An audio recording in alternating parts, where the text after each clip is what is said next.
buenas tardes Honduras, bienvenidos a Centro de Noticias GOTV, emisión meridiano, hoy viernes 22 de enero del año 2021, completamente en directo desde los estudios de GOTV en Tegucigalpa y también a través de nuestras redes sociales. Evelyn Sosa y Daneida Valle me acompañan esta tarde. Muy buenas tardes, André Hernández, gracias a todos ustedes por siempre sintonizarnos e informarse con nosotros. Gracias también a todo un equipo de producción que trabaja incansablemente para tenerle usted muy bien informado. Buenas tardes, Evelyn Sosa. Buenas tardes, bienvenidos a Centro de Noticias GOTV. Recuerde usted que se puede conectar en nuestra transmisión en vivo, nos puede encontrar en nuestra página de Facebook como GOTV Honduras. Para comenzar este espacio informativo le mostramos nuestros titulares.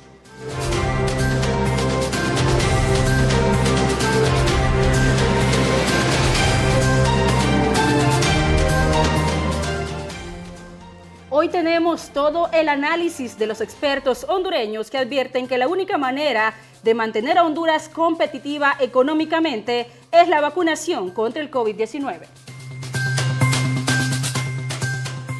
Otro médico pierde la batalla contra el COVID-19. Hoy le dieron el último adiós al doctor Ibis Rodríguez del Seguro Social.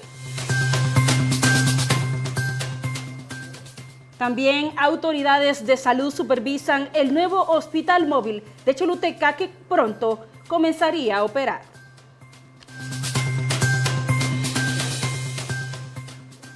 Con los 100 días poniendo un alto a la deportación por el nuevo presidente de los Estados Unidos, Joe Biden, se beneficiarán a 15,000 niños hondureños que ya estaban previstos en el DACA. En noticias internacionales, Panamá denuncia irregularidades en el primer día de vacunación contra el COVID-19.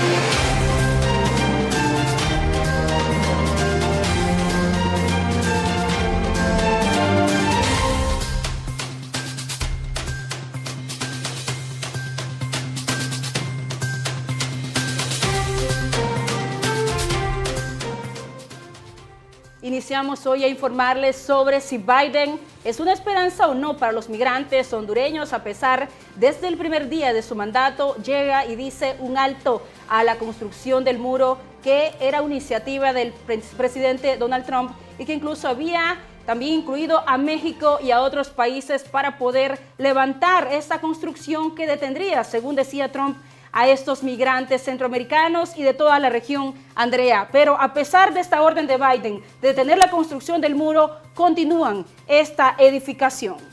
Así es, se menciona que a pesar de esa orden ejecutiva firmada el pasado miércoles 20 de enero por el presidente de los Estados Unidos, Joe Biden, que ordena la suspensión de la construcción del muro fronterizo con México, los trabajos de edificación continúan en la frontera según varias denuncias. La construcción sigue, todavía no ha parado. Esta mañana hemos visto camiones transportando material que están trayendo equipo pesado a esta región, dijo Tricia Cortés, directora ejecutiva del Centro de Estudio Internacional de Río Grande en Texas. Cortés, quien también es cofundadora de la coalición Not Another Food, hizo un llamado para que la Oficina de Aduanas y Protección Fronteriza siga la orden de Biden y mande a detener de inmediato la construcción del muro. De acuerdo a grupos que defienden el medio ambiente, horas después de que Biden juramentara como presidente de los Estados Unidos, equipos de construcción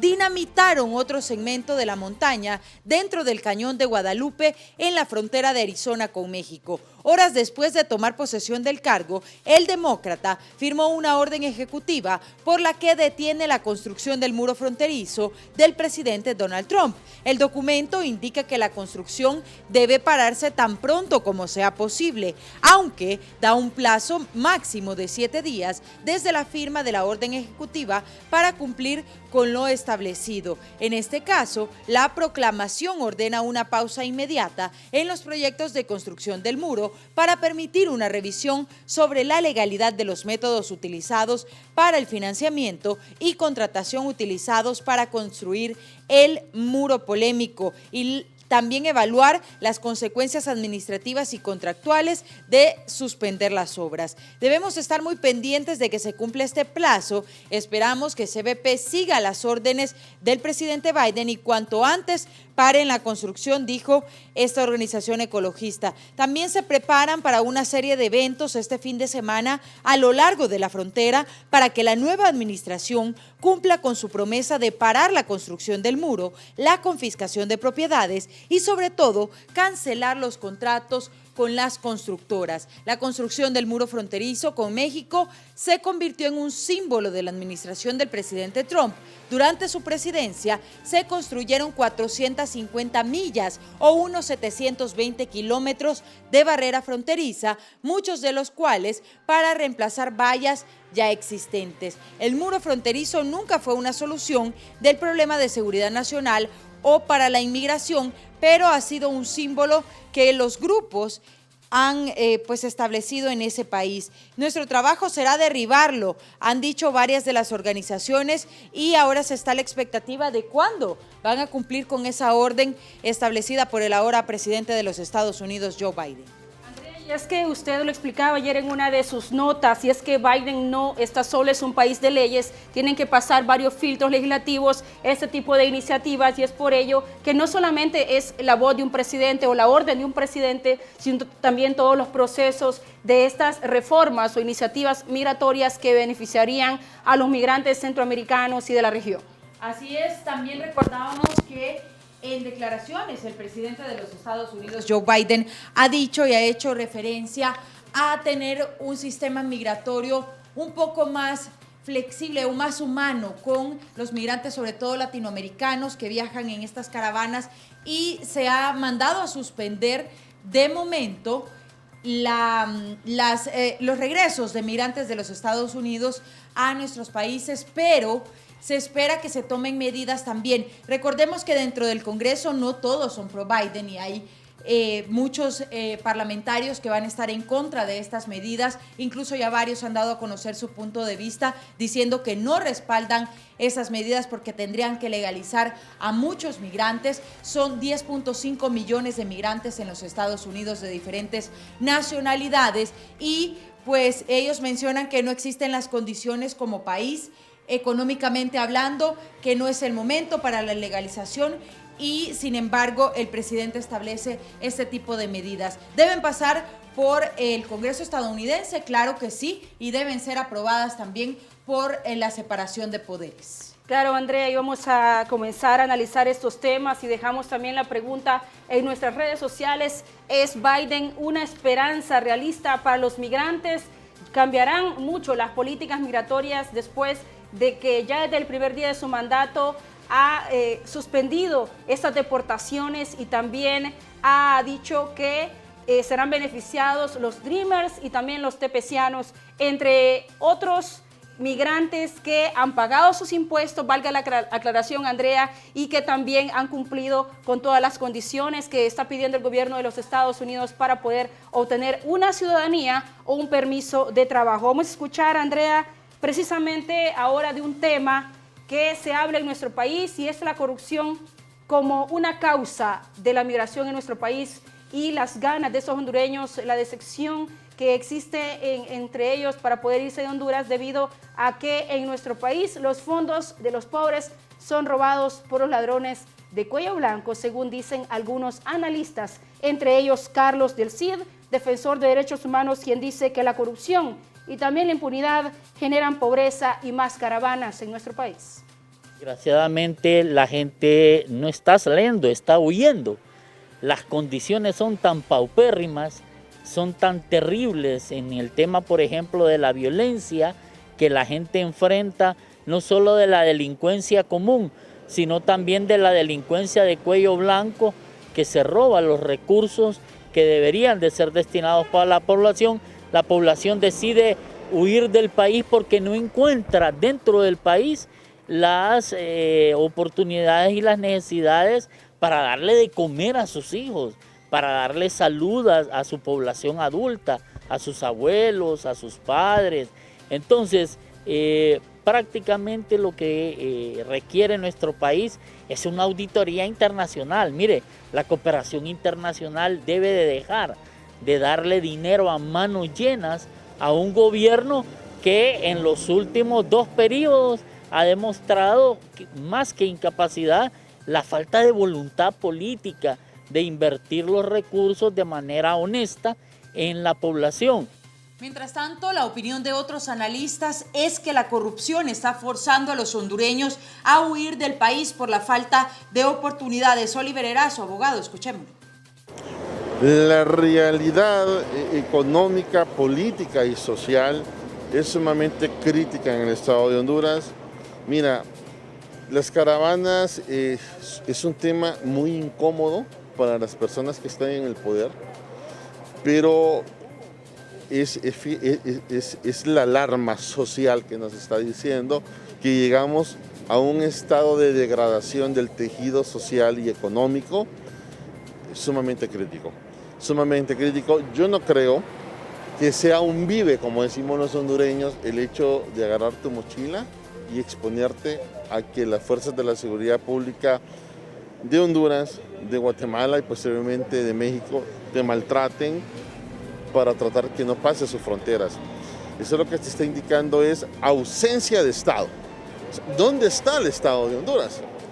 O sea, no lo encontramos por ningún lado en referencia a las políticas de generación de empleo concretas, muy concretas, a las políticas de Estado de seguridad integral.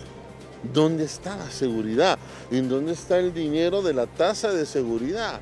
Que cuando usted va al banco por cualquier transacción le están quitando aquellas cantidades de dinero y usted cada vez, y todos los hondureños cada vez estamos más expuestos al crimen común y al crimen organizado. Entonces, todas estas situaciones que al analizarla no nos cuadran socialmente, mucho menos, porque la polarización interna que vivimos los hondureños es increíble y lejos de devastarla y tratar de volver a generar cohesión social, ha sido todo lo contrario, se ha profundizado más, porque el negocio de la clase política en este país es, no hay otra forma de mantenernos que generando crisis y agudizando el actual estado de cosas. Entonces, lógicamente, lejos de ver que disminuyan las caravanas, van a haber cada vez más y lastimosamente cada vez vamos a estar viendo el ingenio de nuestra gente para poder migrar. Bueno, ahora vamos a ver precisamente si Biden o no es una esperanza para los migrantes hondureños, y la siguiente nota explica todos los filtros que pasarían estas iniciativas del nuevo presidente de los Estados Unidos en favor de los migrantes para poder ser llevadas a la realidad. El presidente de los Estados Unidos, Joe Biden, presentó en su primer día de mandato un proyecto de reforma migratoria que genera expectativa para los migrantes de todo el mundo, que buscan mejores oportunidades en la poderosa nación del norte. Biden cumplió su promesa de enviar al Congreso la denominada Ley de Ciudadanía de Estados Unidos de 2021, como parte de su estrategia de modernizar el sistema migratorio. Aunque podría representar una esperanza para los millones de migrantes de todo el mundo, la iniciativa debe ser aprobada por las 2 cámaras legislativas dominadas por los demócratas. El ahora presidente estadounidense ha dicho en reiteradas ocasiones que quiere administrar de manera responsable la frontera, mantener a familias y comunidades seguras. Varios legisladores de la oposición ya han expresado su postura de inconformidad con la propuesta, que promete generar acalorados debates. El proyecto de reforma migratoria de Joe Biden incluye que aquellas personas sin estatus legal que viven en Estados Unidos desde antes del 1 de enero de 2021 puedan solicitar una residencia temporal o Green Card, que sería permanente después de 5 años. A partir de allí, en 3 años, los inmigrantes podrían iniciar el proceso para naturalizarse como estadounidenses si así lo desearan. Los solicitantes deberán ser sometidos a chequeos de antecedentes penales, pagar impuestos y completar otros requerimientos que los estadounidenses realmente respetan. La cancelación de la política de Trump, por la cual decenas de miles de migrantes indocumentados han sido detenidos por largos periodos a la espera de que se complete su trámite de deportación, cancelación del protocolo para la protección de los migrantes, devolución a México y al Triángulo Norte de los migrantes que piden asilo, suspensión de la medida que llevó a la separación entre 2017 y 2018 de unos 5.000 menores de edad de sus padres y madres migrantes, y un esfuerzo para reunir con sus familias a unos 600 niños y niñas que han permanecido bajo custodia del gobierno.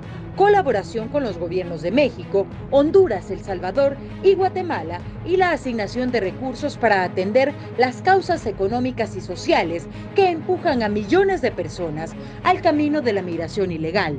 En Estados Unidos hay al menos 10.5 millones de indocumentados, según una estimación hecha en el año 2017 por el Centro de Investigaciones. En ese caso, que se apruebe el proyecto legislativo de Biden sería la mayor reforma migratoria del gobierno republicano desde Ronald Reagan. Misma reforma que legalizó en aquel tiempo a 3 millones de indocumentados en 1986. A diferencia de los migrantes indocumentados, los beneficiarios de DACA, los incluidos dentro del TPS, y trabajadores agrícolas que cumplan requisitos específicos, calificarían para recibir la residencia permanente de inmediato. Este fue un informe para GOTV.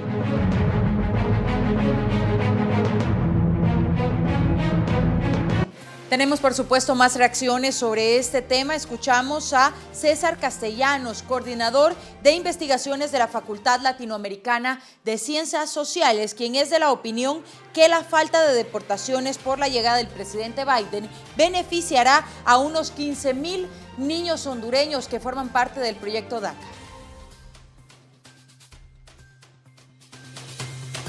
Estamos hablando de que en Estados Unidos aproximadamente tenemos cerca de 1 millón de hondureños, pero justamente estamos hablando de los que están amparados en el TPS y en el DACA. O sea, estamos en el TPS hay aproximadamente 40.000 hondureños y en DACA unos 15.000 jóvenes que son los que nacieron en Estados Unidos o que llegaron cuando estaban pequeños. Es importante ver toda la política de Biden, el tema de migración, porque él está planteando diferentes estrategias. Una de ellas es detener el tema de deportaciones del DACA y facilitar la adquisición de ciudadanía o residencia por parte de estos jóvenes. Lo otro es el camino a la legalización de más de 11 millones de indocumentados que existen en Estados Unidos de diferentes países, que para Honduras incluye los que están amparados en el TPS y en el DACA. Otro aspecto también es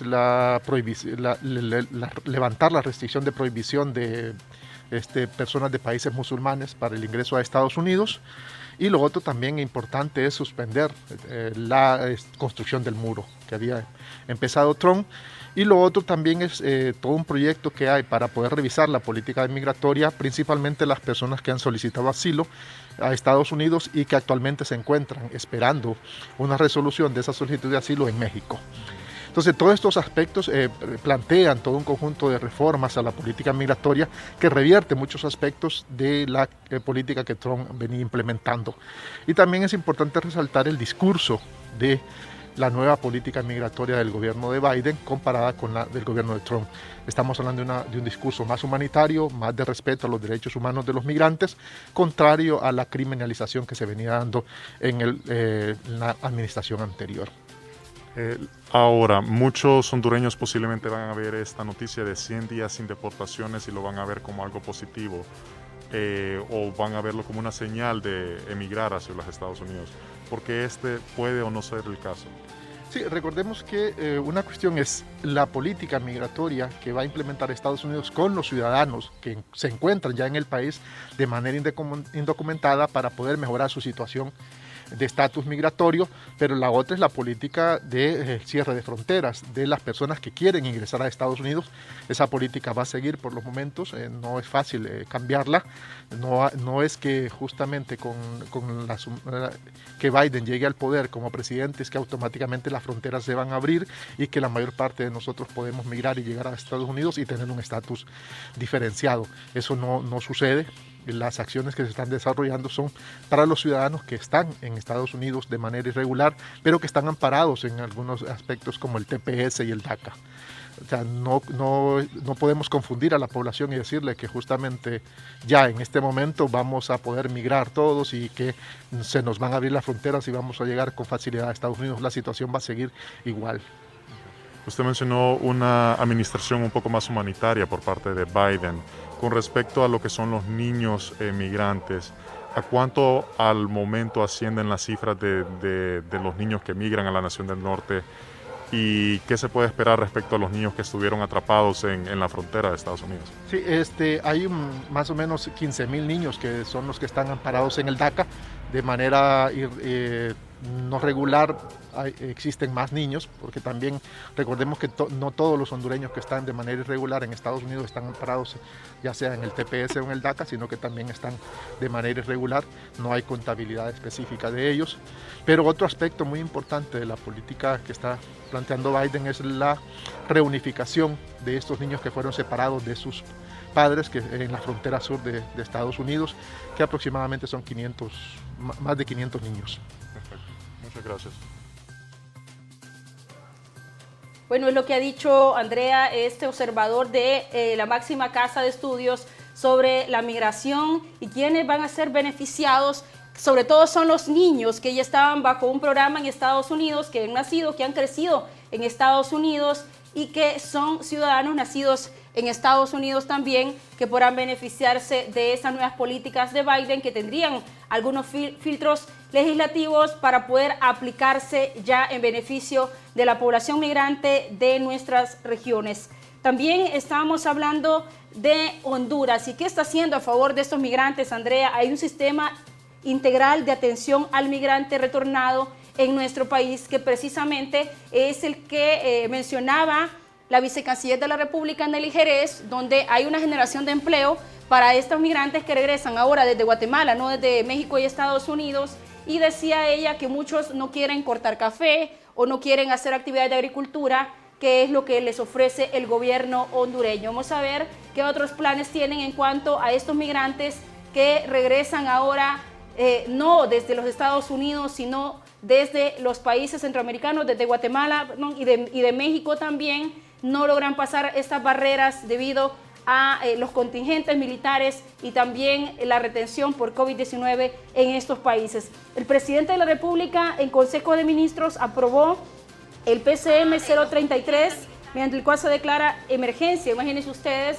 desde hace muchos años, sobre las caravanas migrantes o la migración que sucede en nuestro país. Eso también debido a la corrupción, la desigualdad social, la inseguridad en nuestro país, y por esta razón hay que crear verdaderas políticas en nuestro país. Y también se espera, Andrea, que el gobierno de Biden luche contra la corrupción, el crimen organizado y otros problemas que también son factores que influyen en la migración de nuestros hondureños. Recordemos también que esta gente se va por falta de oportunidades, porque simplemente no tienen otra opción en el país. Han intentado muchos a través de testimonios y damos a conocer también información relacionada a las condiciones en que viven estas personas en Honduras, y es lamentable que al momento de regresar lo que se les ofrezca por parte del gobierno también sea cortar café o cortar caña de azúcar, porque sabemos que a través de ese trabajo no se logra tener un salario siquiera digno o condiciones de trabajo decentes, se puede decir así. Además, tomando en consideración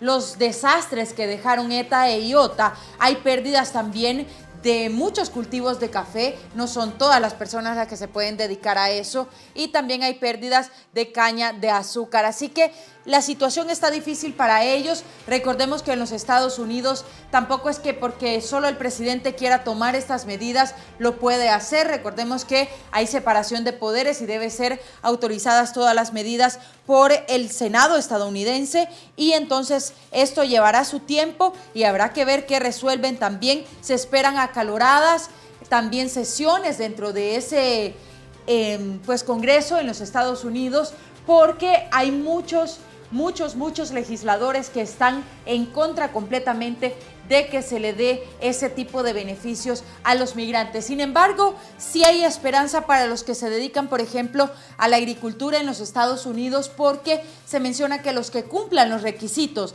de manera legal recibirán de inmediato su residencia y luego ellos incluso podrán aspirar a pues una nacionalidad estadounidense varios años después, 3 años después, y entonces esa sería la opción de legalizarse en los Estados Unidos. Pero mientras no se aprueben las reformas migratorias de Biden en el Congreso, todavía hay que esperar a ver de qué manera se mejora esa condición o esa situación migratoria de nuestros compatriotas sobre todo. Y en total, en 2020, 43.757 hondureños fueron detenidos cuando intentaban viajar ilegalmente a los Estados Unidos. No solamente detenidos, Andrea, sino también han usado la fuerza, los contingentes militares y policiales para poder evitar que estas personas viajen en caravanas rumbo a los Estados Unidos. También la menor cifra del 2017 se logró en este 2020, cuando unos 43.757 hondureños fueron deportados,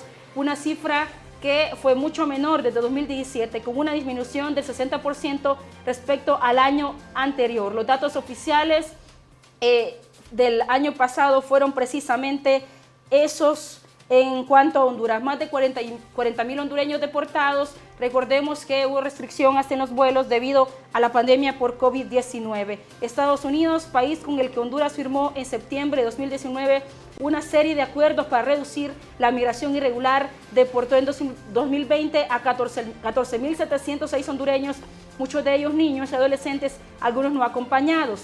Las autoridades migratorias de México retornaron a Honduras por vía aérea a 16.340 migrantes hondureños indocumentados. Otros 7.500 hondureños fueron deportados también por las autoridades mexicanas vía terrestre, mientras que 5.190 fueron repatriados desde Guatemala, según el informe de 2020. En total, 32.182 hondureños retornaron por la vía aérea, mientras que 12.575 lo hicieron por tierra, según el Instituto de Migración.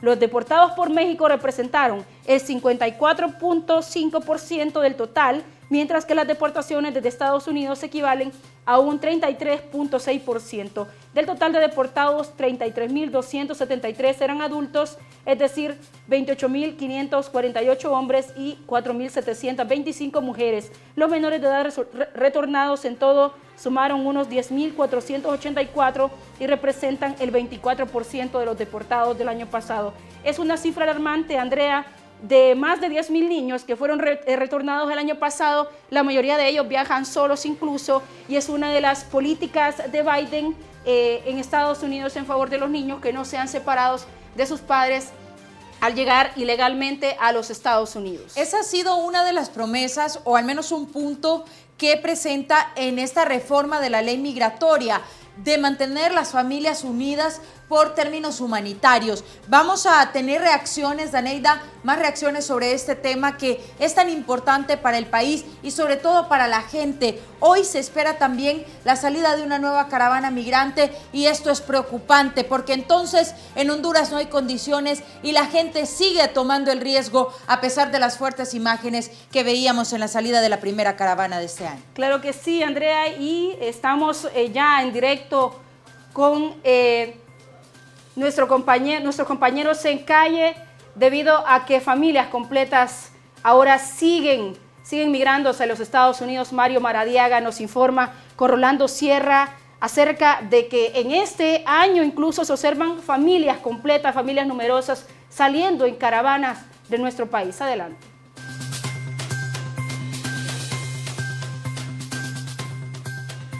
Así es, compañeras, en estudio estamos aquí con el director de Flasco, el licenciado Rolando Sierra, donde le vamos a preguntar, licenciado, ¿cómo se comportó el tema de deportaciones durante el 2020? ¿Cuántos fueron las cifras? Bueno, hay que decir que dado el contexto de la pandemia, la cifra bajó considerablemente en relación al año 2019, que en el año 2019 fueron cerca de 110.000 hondureños y hondureñas deportados, especialmente de México y luego de Estados Unidos. Esta baja el año 2020 a cerca de 46,000 deportados y deportadas, también la mayoría de México y de Estados Unidos. Y hoy, a lo que va de enero, ya tenemos cerca de 1,000 hondureños y hondureñas deportadas de México y Estados Unidos, aunque hay que tomar en cuenta también todas las deportaciones, especialmente de Guatemala, en el contexto de esta caravana, que ya se apuntan más de 3,000 personas que han sido deportadas de Guatemala. Entonces, lo que vemos es con las deportaciones es que es el reflejo de que en Honduras está la gente tratando de emigrar. Esto significa que cerca de más de 100,000 hondureños intentan anualmente migrar hacia el norte y especialmente están migrando personas jóvenes, así como niños y adolescentes. Pero en este contexto de las caravanas vemos que ha cambiado sustancialmente el sujeto migrante. El sujeto migrante hoy en día es la familia, y especialmente familias jóvenes, parejas jóvenes con sus hijos, que son los que están tratando de emigrar. Licenciado, usted menciona familias jóvenes y personas vulnerables, ¿verdad? Mujeres con niños pequeños. ¿Hay cifras específicas sobre esta población? Bueno, se considera, de acuerdo al registro que lleva el DINAF, especialmente en la migración y en la deportación de niños y jóvenes, se considera que de cada 100 que son personas deportadas, son especialmente más o menos 28 vienen a ser niños y adolescentes, digamos. Entonces, y se da el fenómeno que hay niños y adolescentes migrando, ya sea con los padres o con algún familiar, pero la gran mayoría son niños no acompañados. Esto significa que hay una alta vulnerabilidad, especialmente en los jóvenes y en las mujeres que migran, y que también la migración se da especialmente por el tema de la reunificación familiar. Es decir, cuando vemos que hay muchos niños y jóvenes migrando, ya sea acompañados o no acompañados, significa que intentan, digamos, reunificarse con sus familias en Estados Unidos. Licenciado, en términos de los pronósticos para este 2021, ¿qué se podría decir es el panorama general en términos de caravanas? ¿Esperan más? ¿Van a estar en mayor cantidad, mayor volumen y mayor frecuencia? Bueno, esto yo creo que va a estar un poco condicionado en parte por cómo se oriente la política migratoria de los Estados Unidos, tal como se ha anunciado. En primer lugar, se espera que sea una política más que de control, sea una política un poco más humanitaria, y en ese sentido podemos ver, ya como lo dijo el presidente de Estados Unidos, Biden, que se van a, por lo menos va a cambiar el tema de las deportaciones. No es que no van a seguir las deportaciones, pero por lo menos en estos 100 días él dijo que no iban a disminuir o no iban a haber deportaciones. Entonces va a ser una política, se supone que va a estar más orientada a regularizar la situación de miles y millones de migrantes de las diferentes partes del mundo, pero especialmente los hondureños, que bueno, se considera que son cerca de 11 millones de migrantes en Estados Unidos que están en situación irregular, y un porcentaje es hondureño, y esto se esperaría que si se inicia el proceso de regularización disminuyan las deportaciones. Pero también hay que decirlo que esto, si no se mejoran las condiciones y los factores por los cuales la gente tiene que salir de aquí, que tiene que ver con temas de pobreza, con temas de inequidad, con temas especialmente de inseguridad y de violencia, la gente va a seguir saliendo. Y de alguna manera también este cambio en la política migratoria puede incentivar, digamos, a la gente que considere que va a ser más fácil entrar a Estados Unidos, cosa que no va a ser así.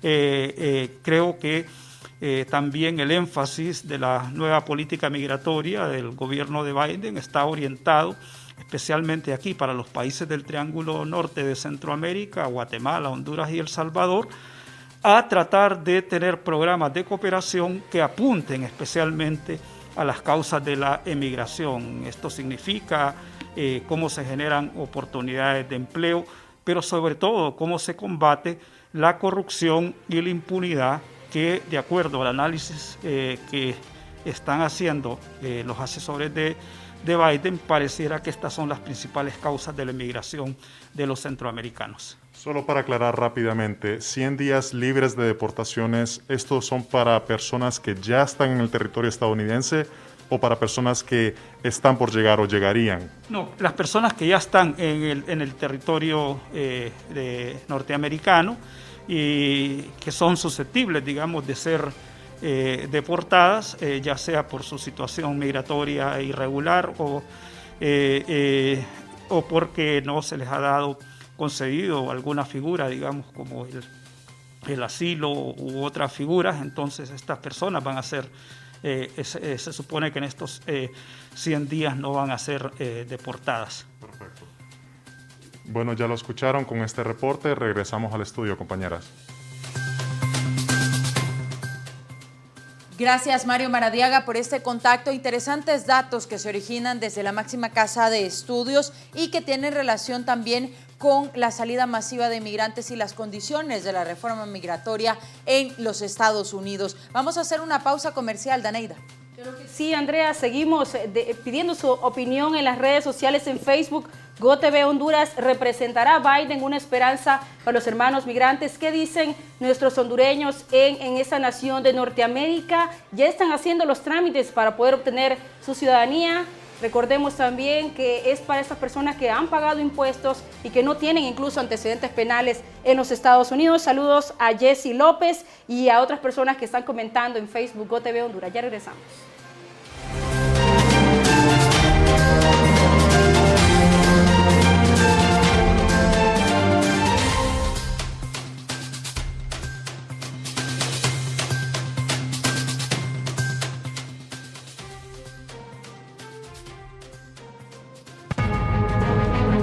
El presidente de los Estados Unidos, Joe Biden, presentó en su primer día de mandato un proyecto de reforma migratoria que genera expectativa para los migrantes de todo el mundo, que buscan mejores oportunidades en la poderosa nación del norte.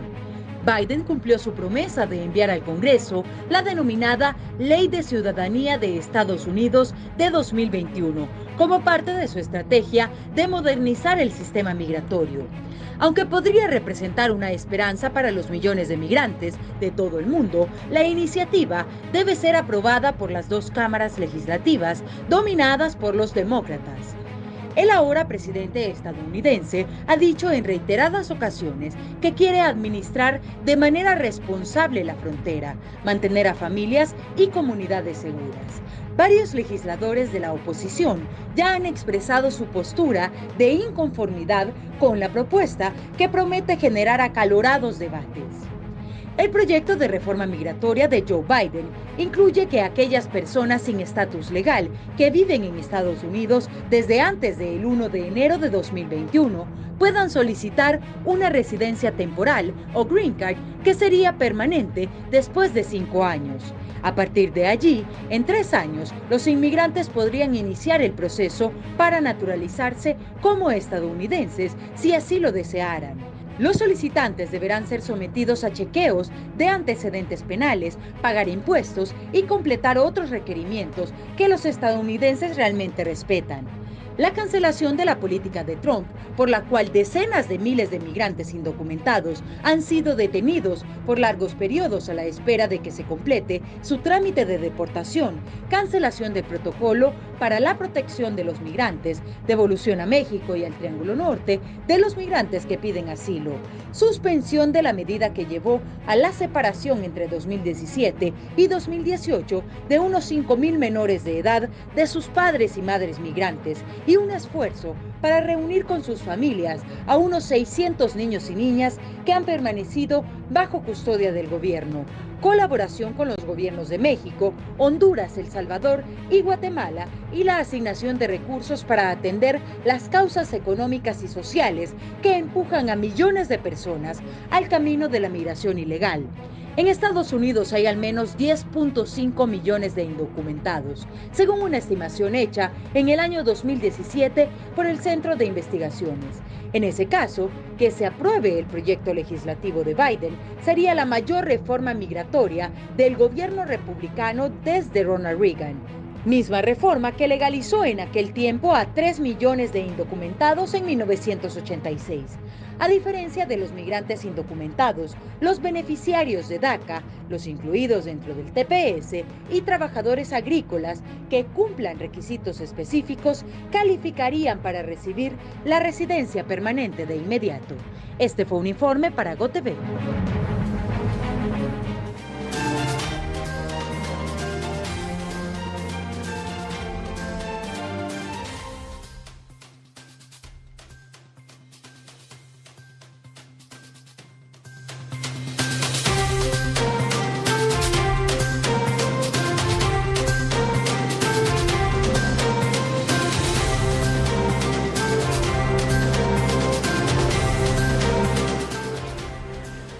Vamos a hablar ahora de otro tema muy importante en nuestro país y es la campaña política, que ya arranca con todo. Sobre este tema dialoga Román Paz con el analista Raúl Peña. Este fin de semana entonces arranca con toda la política, sin embargo aún estamos en plena pandemia del COVID-19. Adelante.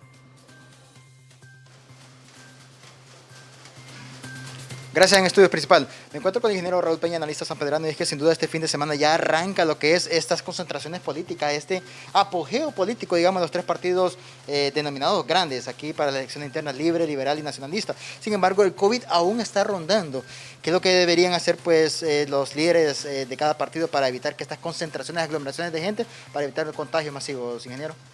Bueno, muchas gracias. Mira, para mí el COVID es una verdadera amenaza que no la podemos evadir.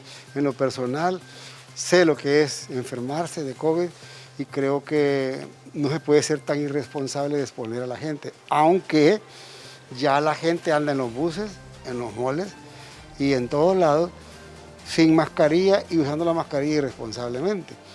O sea, cuando vayamos a las concentraciones políticas, definitivamente va a ser peor. Entonces, lo que yo espero que se haga y lo que debería hacer gente un poquito más inteligente en política es usar más lo que son las redes sociales y el internet para poder evitar el contacto físico. Aunque si bien es cierto que la política requiere de emociones, pero tenemos que ser inteligentes y cuidar a la población.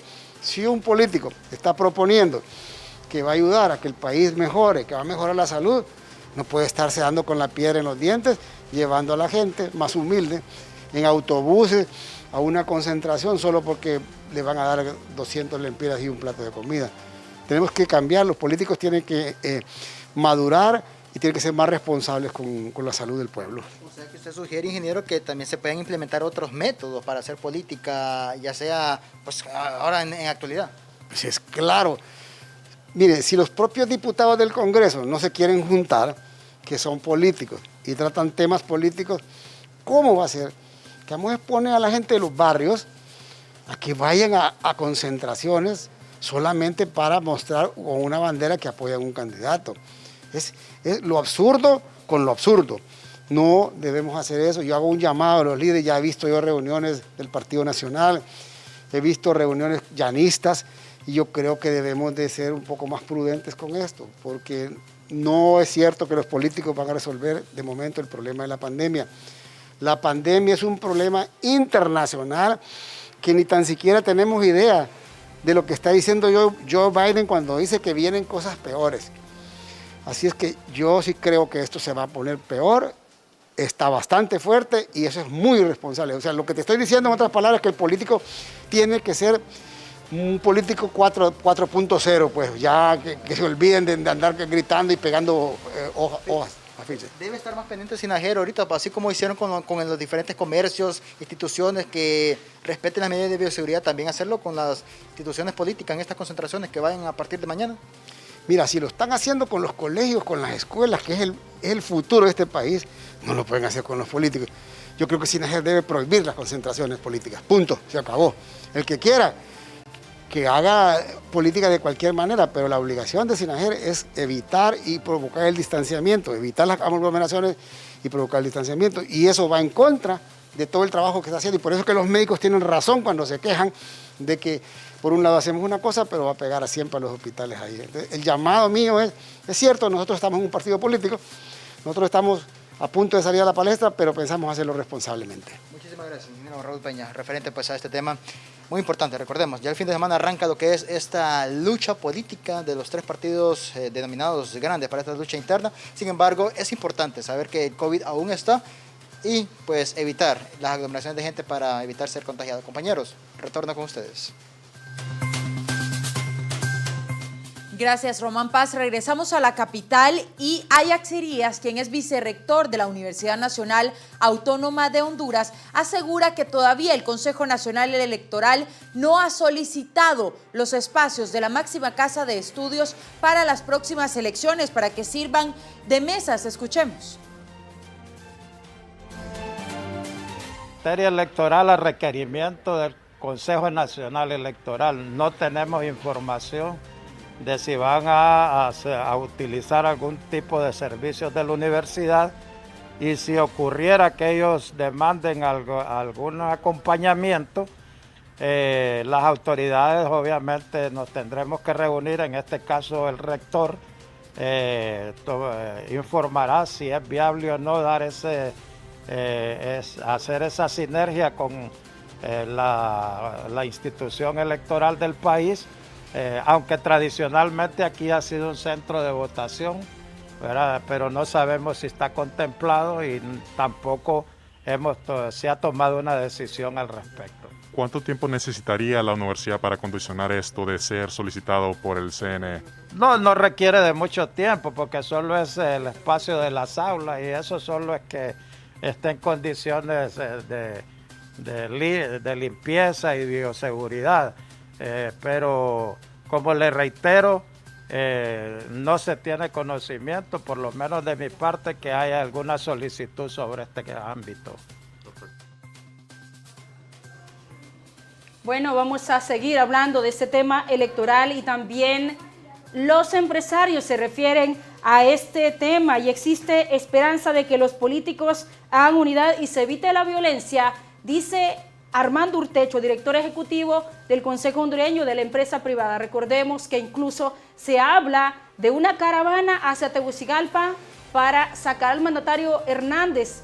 Esto es lo que está criticando Armando Urtecho y dice que ojalá los políticos se pongan de acuerdo y también le den esa tranquilidad a la población hondureña para que se eviten este tipo de acciones y de crisis anterior a las elecciones. El sector privado espera que los tres partidos que van a elecciones el día 14 de marzo cumplan a sus parciales, manejen adecuadamente la campaña, que llamen a la unidad de cada uno de sus partidos y luego a la unidad de nuestro país y que no se genere la violencia. El sector privado espera que los tres partidos que van en contienda el 14 de marzo piensen en el país, en el desarrollo del país, porque dejar un país en crisis, más todavía, no es bueno para el que quiera gobernar.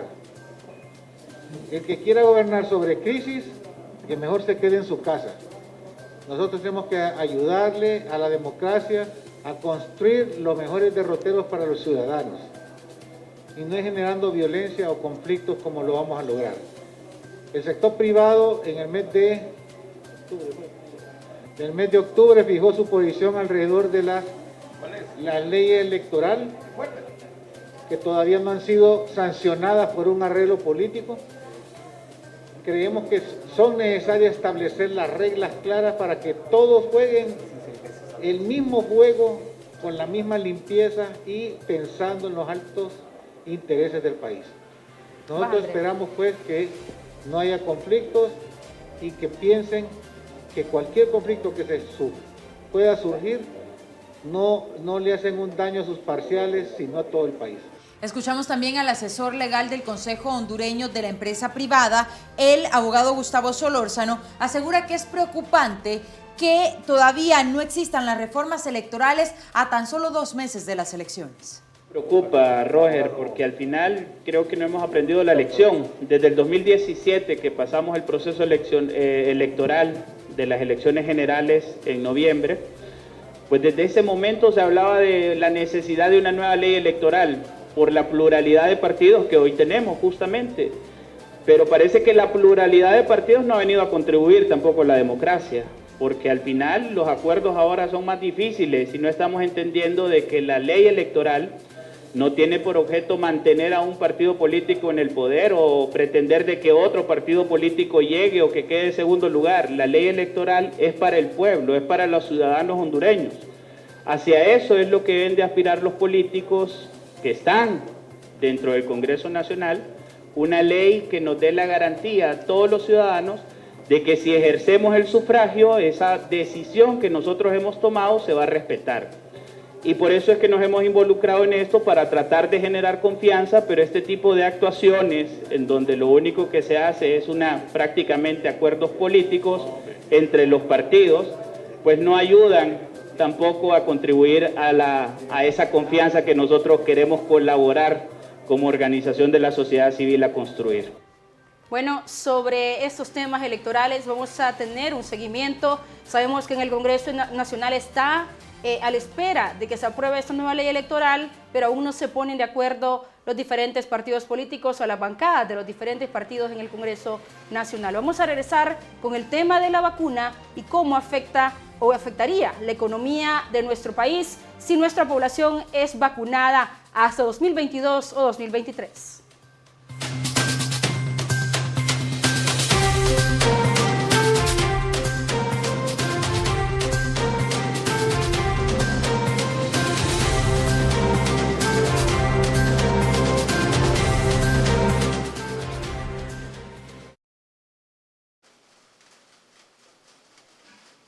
Gracias en Estudios Principal. Me encuentro con el ingeniero Raúl Peña, analista sanpedrano, y es que sin duda este fin de semana ya arranca lo que es estas concentraciones políticas, este apogeo político, digamos, de los 3 partidos denominados grandes aquí para la elección interna: libre, liberal y nacionalista. Sin embargo, el COVID aún está rondando.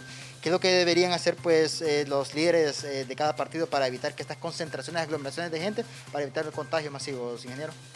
Bueno, muchas gracias. Mira, para mí el COVID es una verdadera amenaza que no la podemos evadir. En lo personal, sé lo que es enfermarse de COVID y creo que no se puede ser tan irresponsable de exponer a la gente, aunque ya la gente anda en los buses, en los moles y en todos lados sin mascarilla y usando la mascarilla irresponsablemente.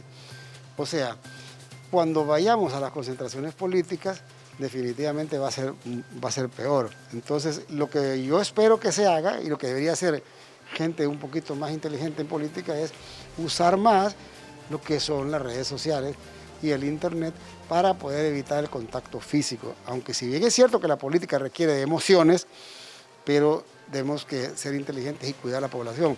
Si un político está proponiendo que va a ayudar a que el país mejore, que va a mejorar la salud, no puede estarse dando con la piedra en los dientes, llevando a la gente más humilde en autobuses a una concentración solo porque le van a dar 200 lempiras y un plato de comida. Tenemos que cambiar, los políticos tienen que madurar y tienen que ser más responsables con la salud del pueblo. O sea, que usted sugiere, ingeniero, que también se pueden implementar otros métodos para hacer política, ya sea pues, ahora en actualidad. Pues es claro.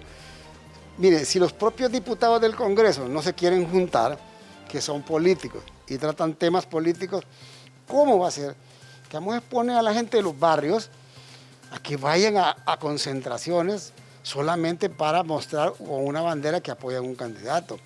Es lo absurdo con lo absurdo. No debemos hacer eso. Yo hago un llamado a los líderes, ya he visto yo reuniones del Partido Nacional, he visto reuniones llanistas, y yo creo que debemos de ser un poco más prudentes con esto, porque no es cierto que los políticos van a resolver de momento el problema de la pandemia. La pandemia es un problema internacional.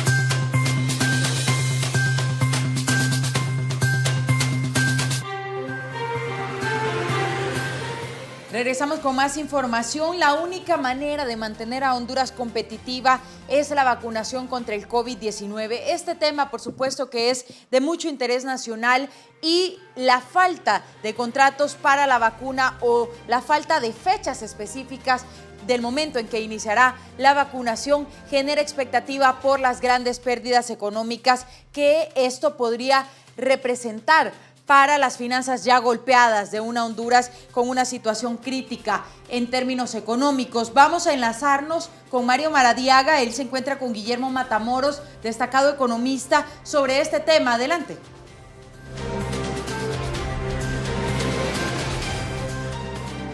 Así es, compañeras en estudio, estamos aquí con el economista Guillermo Matamoros para hablar sobre este tema de las posibles repercusiones económicas que tendría un retraso en la aplicación de la vacuna mientras otros países de la región están avanzando en este tema.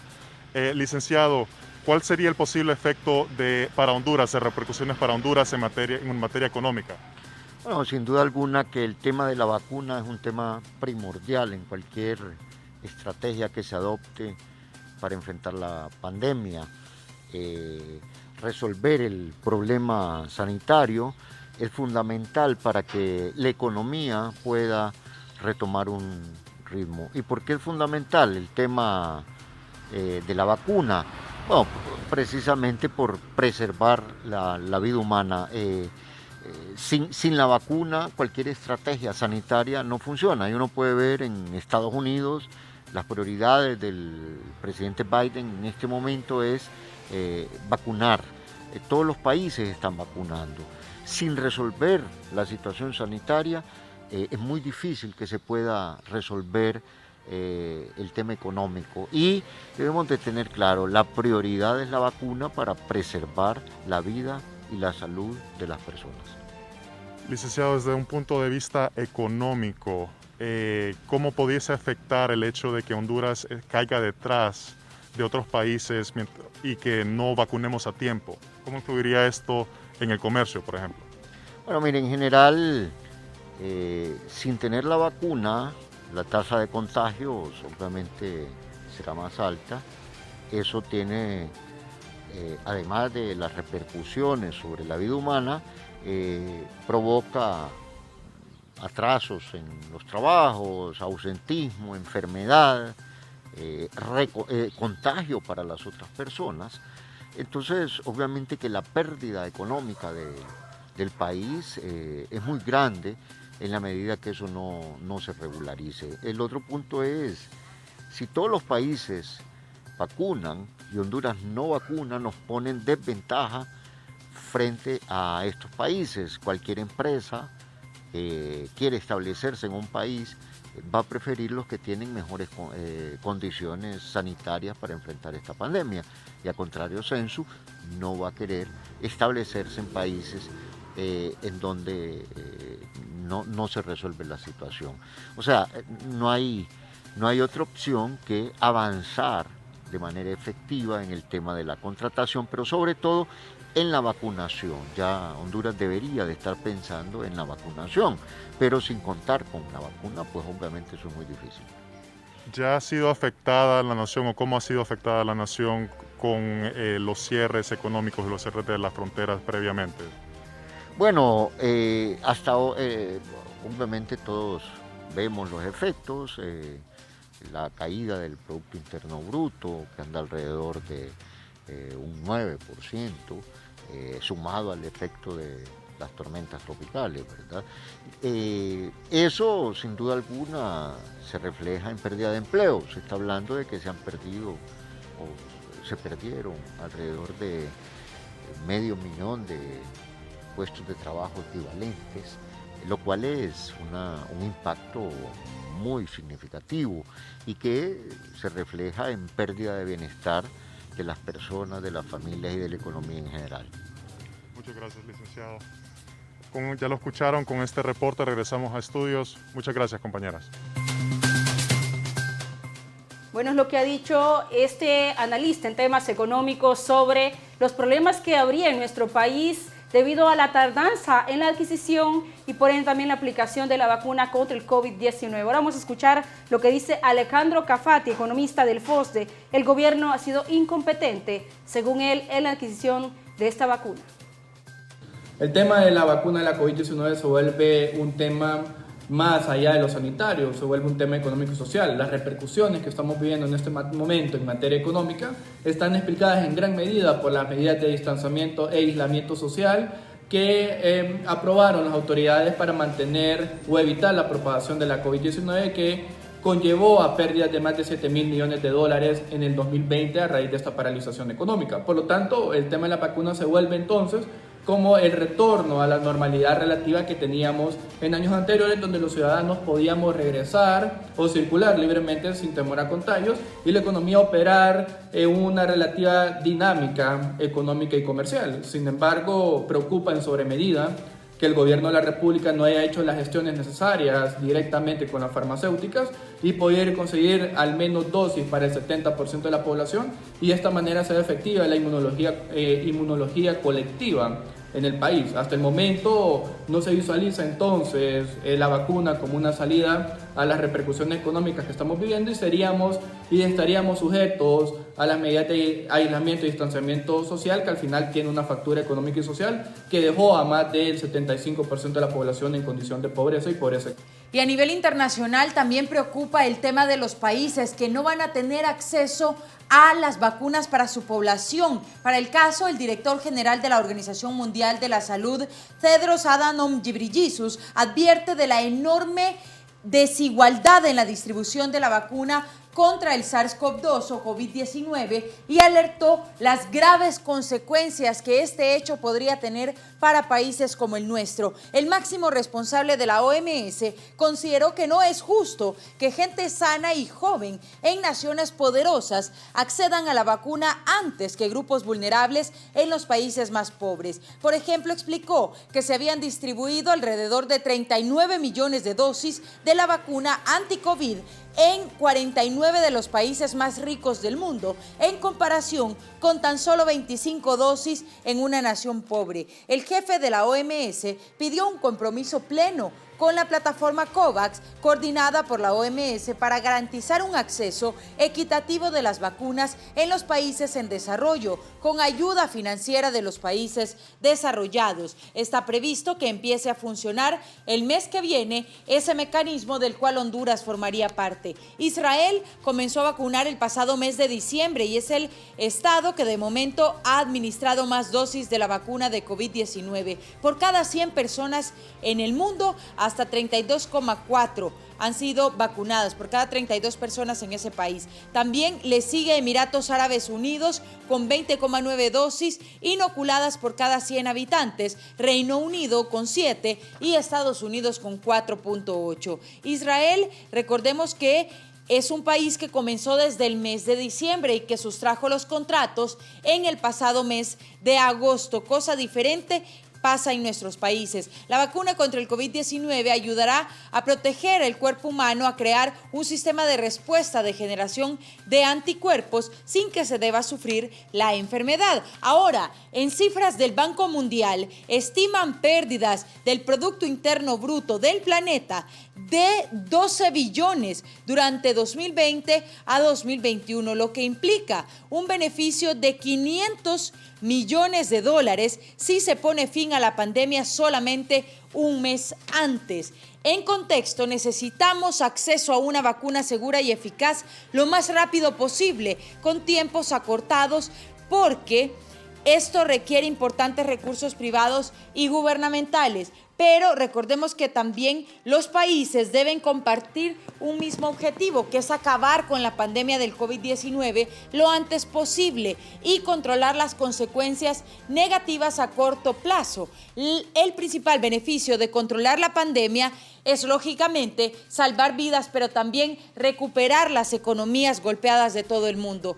Hay un beneficio sustancial desde la perspectiva económica y el Banco Mundial predice una pérdida de 1.02 billones de dólares para las economías de América Latina y el Caribe de 2020 a 2021. Poner fin a la pandemia un mes antes podría generar alrededor de 42 mil millones de dólares en beneficios económicos para la región. ¿Qué pasará entonces con Honduras si hacemos ese análisis?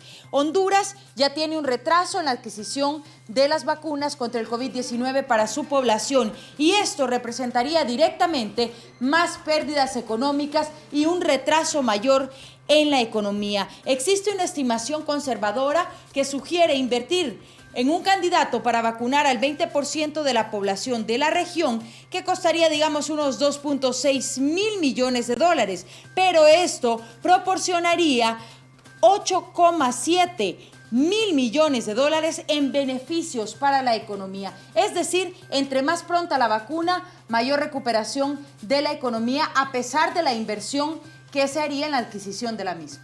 Imagínense ustedes todo el daño económico que sufrió nuestro país. Ya estaba agonizando por la pobreza y otros problemas sociales. Nos llegó la pandemia, luego los huracanes y ahora este retraso en la compra de la vacuna ya nos va a pasar factura económicamente en nuestro país. No pensamos de una manera inteligente para prever estos temas, Andrea, y como lo dicen a nivel internacional, esta inversión en la vacuna se recuperaría de una manera inmediata debido a que la fuerza de trabajo ya podría activarse en cualquier momento, ya con la población vacunada, inmunizada mediante la vacuna. Vamos ahora a ver lo que dice Liliana Castillo, expresidente del Colegio de Economistas de Honduras, sobre este retraso en la vacuna y cómo afectará la economía de nuestro país. La economía se va haciendo lenta y en forma gradual. Ya antes de saber esta noticia de la vacuna, decíamos que lo que se podría esperar de crecimiento para nuestro país sería entre un 1 y un 2%. Con esta noticia, las expectativas podrían ser más cercanas a un crecimiento del 1%, en vista de que es difícil que sin la vacuna las actividades se recuperen, que la demanda interna, ya sea de consumo o inversión, se recupere y que las otras actividades como el turismo, todo lo que tiene que ver con el agro, con el comercio, también va a ser muy difícil que se recuperen, a pesar de que se han ofrecido alrededor de 7 mil millones para ayudar a estos sectores de la misma. Escuchamos de inmediato la opinión de Piedad Huerta, representante de la Organización Panamericana de la Salud, de la Organización Mundial de la Salud también es parte, y vamos a escuchar la proyección que tienen para el mes de marzo. Ellos pretenden que 2.5 millones de vacunas podrían llegar a Honduras. Escuchemos. Información que se ha recibido de COVAX, la plataforma con la que se ha estado trabajando para la donación, en este caso la donación de un 20% de vacuna para un 20% de la población, y de acuerdo a esa información se esperaría que para finales de marzo, más tardar, estaría llegando la primera dotación de vacunas por parte de COVAX. Sin embargo, Honduras está inscrito en otra entrega, de otra primera ola de entregas, que sería una pequeña dotación.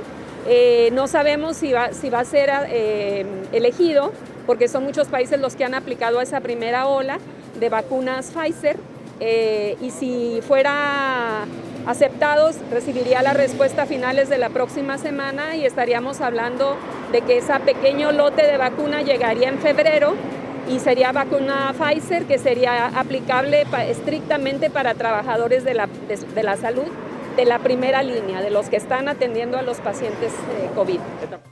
Eso ha sido la información con respecto a la vacuna y esa expectativa que se tiene en el país por la falta de contratos que todavía no se han firmado y todavía no se tienen fechas específicas de la llegada de las mismas a Honduras, ni siquiera para los que están en primera línea de batalla contra el COVID-19. Nos vamos a la pausa comercial, pero les dejo interesantes noticias y es que les invitamos a ganar una lavadora nueva. Para participar solo debes comentar el hashtag Renovando con Mave durante nuestra transmisión de Buen Provecho en Facebook Live todos los días a las 9 de la mañana. Y listo, todos a participar y a ganar una lavadora nueva gracias a GoTV, Buen Provecho y Mave. Nos vamos a la pausa, enseguida regresamos.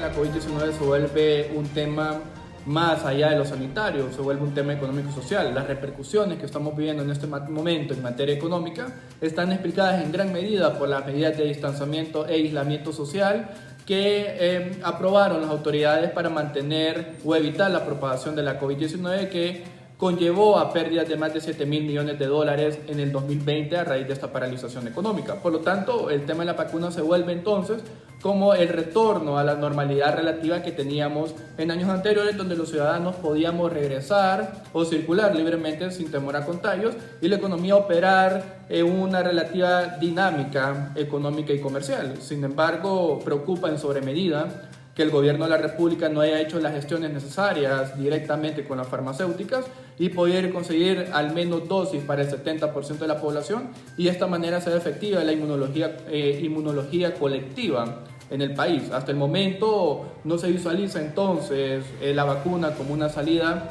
a las repercusiones económicas que estamos viviendo y estaríamos sujetos a las medidas de aislamiento y distanciamiento social, que al final tiene una factura económica y social que dejó a más del 75% de la población en condición de pobreza y pobreza.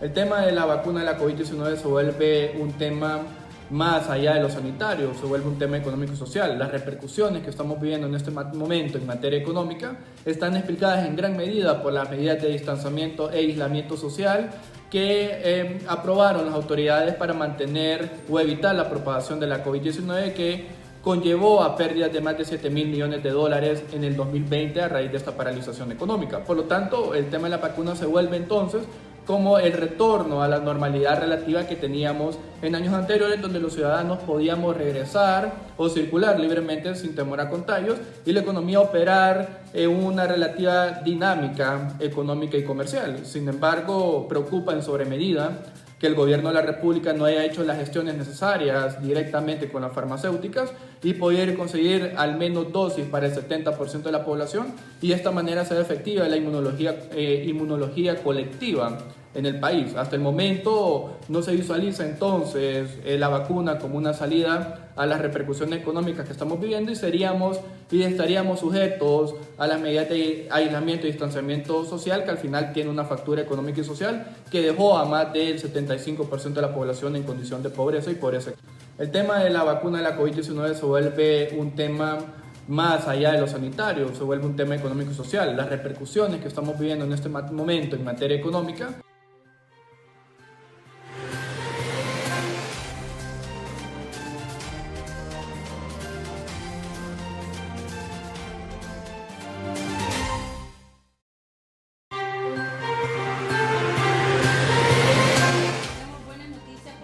de Loto, así que usted ponga mucha atención. Con 3 pasos puedes comprar tu boleto de Loto Super Premio desde tu celular. Número 1, envía la palabra super o doble al 555. Número 2, compra Contigo Money. Y número 3, recibí tu boleto rapidito y facilito por mensajito.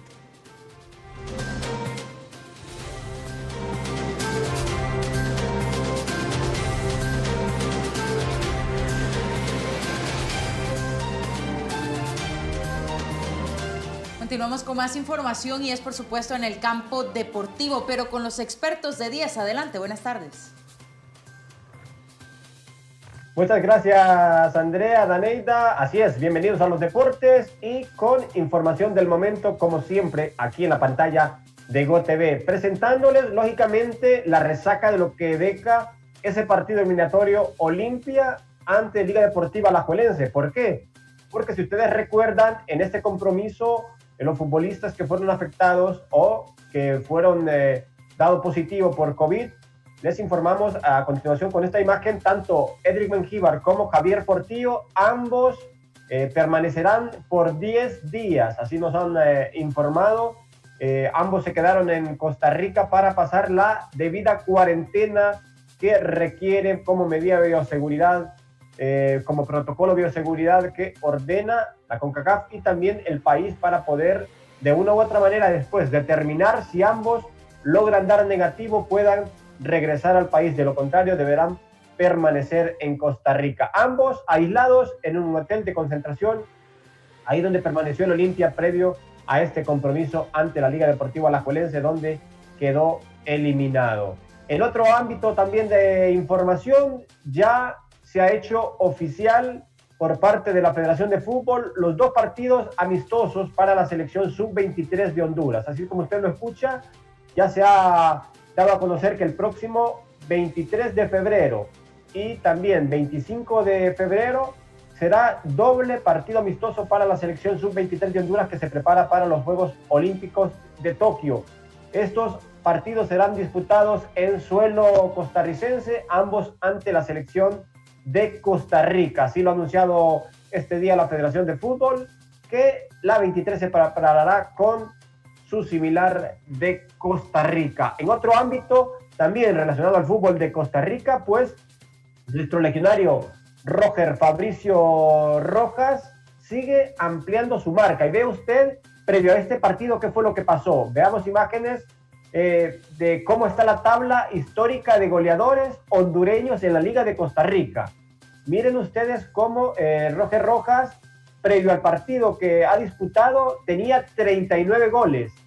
Estaba a 4 goles de Nicolás Suazo, que es el goleador histórico de Honduras en el fútbol de Costa Rica. Después por ahí, en su paso, Jerry Palacios, que dejó 25 goles. Alex López, que aún sigue jugando, tiene una marca de 17. En el caso anterior, Ciro Castillo dejó 10. Jerry Benson, que participó en su momento con el Saprissa, anotó 9. Dolmo Flores, 9. Y Amado Guevara también. Pero en el caso de Roque Rojas, ha convertido y ha llegado a 40 goles con la participación. Marcó 38 con la Liga Deportiva Alajuelense y ahora ha marcado su segundo con el Deportivo Cartaginés y ha llegado a 40 goles. Se queda a 3 goles de Nicolás Suazo. Veamos la anotación que ha marcado nuestro compatriota Catracho en este compromiso ante el Pérez Celedón. Miren, pase de Roque Rojas, espera, controla y define a ras de pasto para anotar el primer tanto para su equipo, el Deportivo Cartaginés. El Cartaginés inició ganando este compromiso así con este tanto de nuestro compatriota Roque Rojas. Lamentablemente, pues después el equipo de nuestro compatriota hondureño terminó perdiendo el partido de una manera un poco complicada, pero la buena noticia es que Roque Rojas continúa su buena racha de goles, ahora su segundo partido y 2 goles marcados con el equipo cartaginés. Bien para nuestro compatriota que está a las puertas de poder marcar historia en el fútbol de Costa Rica.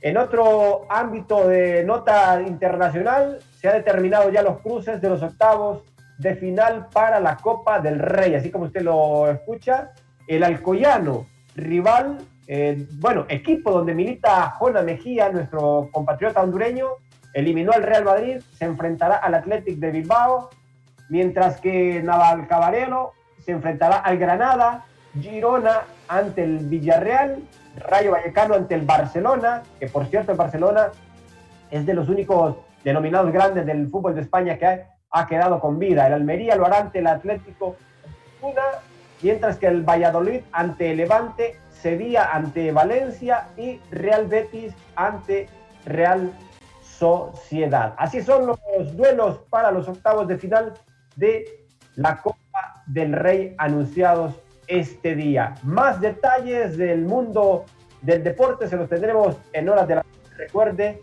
no se despegue usted de la pantalla de GoTV porque hay más noticia general y también en horas de la noche a partir de las 9.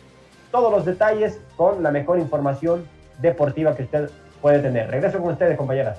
Excelente, muchas gracias Carlos Castellanos. A las 9 de la noche es su cita con los expertos en Deportes 10. Vamos a dejarle también con importantes consejos gracias a Loto Honduras. Les recuerdo que con 3 pasos pueden comprar su boleto de Loto Superpremio desde tu celular. Paso 1, envía la palabra super o doble al 555. Segundo paso sería comprar Contigo Money. Y tercer paso, recibir tu boleto rapidito y facilito por mensajito, gracias a Loto Honduras. Y es gracias a Loto que le mostramos noticias positivas. Biden promete suspender por 100 días las deportaciones.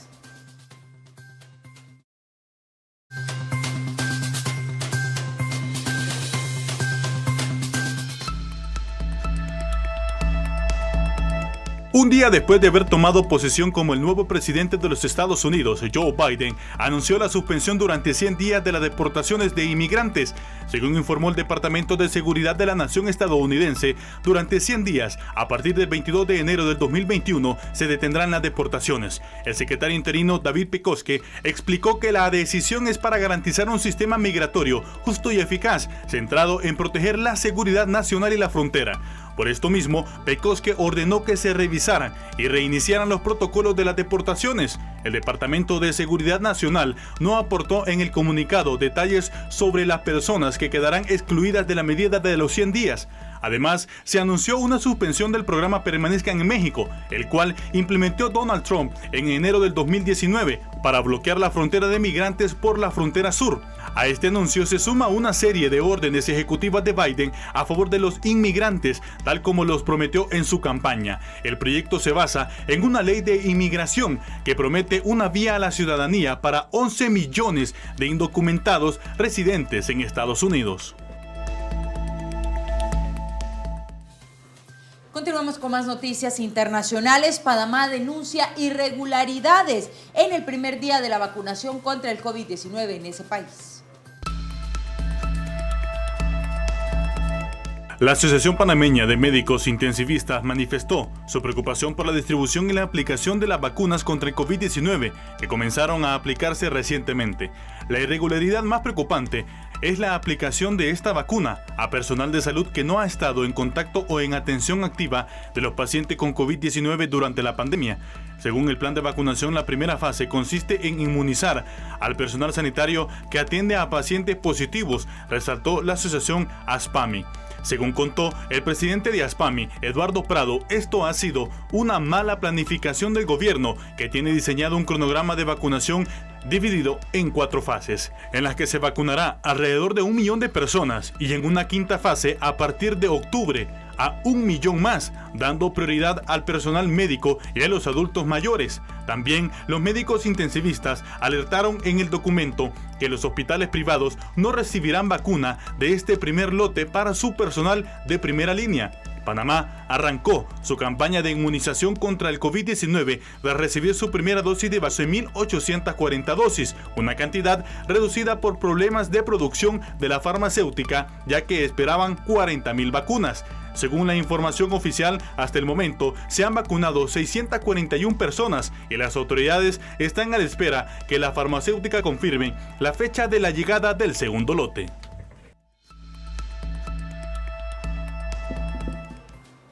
Ahora les informamos que unos 200 ciudadanos podrían ser atendidos en las nuevas oficinas de tránsito en San Pedro Sula.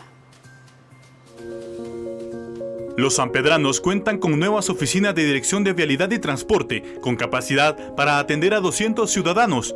Están valoradas en 74 millones de lempiras y fueron inauguradas por el presidente Juan Orlando Hernández. Yo creo que hoy Dios nos permite mostrarle al pueblo sanpedrano que en todo este predio no solamente hay instalaciones de primera, sino va a existir una atención de primera al ciudadano hondureño cuando venga a hacer sus trámites de licencias y tantas otras cosas más. Yo espero que así como salió aquella noticia salga esta.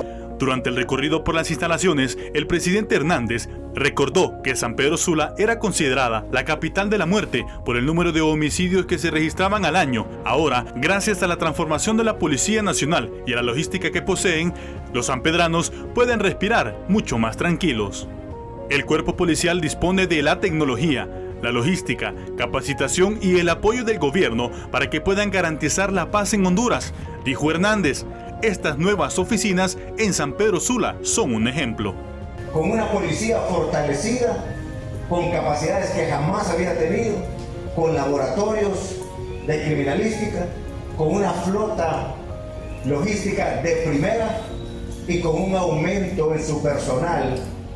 Y lo que es más impresionante aún, con una educación, con una instrucción que jamás había tenido la Policía Nacional. Y yo hoy como hondureño me siento orgulloso de lo que el pueblo hondureño y los buenos hondureños hemos construido de nuestra Policía Nacional.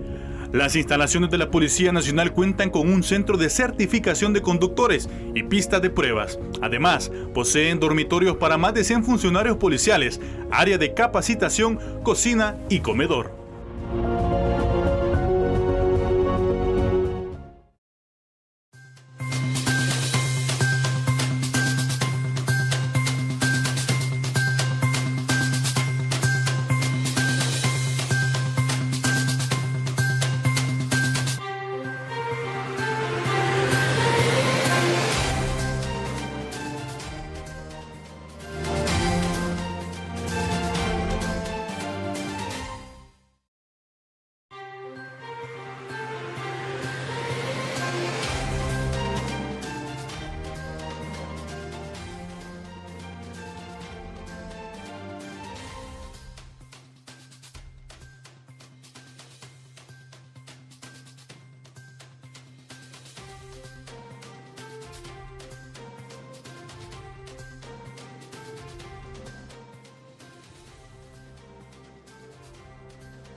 Continuamos con Centro de Noticias GOTV. César Arita, representante de Brigadas Médicas contra el COVID-19, dice que no hay que relajarse frente a la pandemia que atravesamos.